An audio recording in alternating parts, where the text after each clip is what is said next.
அம்மா வந்து எல்லா துறைகளிலுமே நல்லபடியாக செஞ்சுக்கிட்டு வர்றாங்க.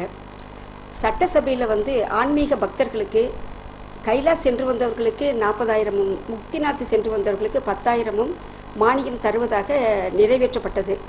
நாங்கள் அது மாதிரி திருக்கைலாஷ் மானசரோவர் சென்று வந்து 40,000 வாங்கிக்கிட்டேன். முக்திநாத் சென்று 10,000 வாங்கிட்டேன். இது வந்து ரொம்ப சந்தோஷமாகவும் மகிழ்ச்சியாகவும் இருக்கிறது. மீண்டும் மீண்டும் அம்மாவை முதலமைச்சராக வர வேண்டும் என்பது எங்களது ஆசை.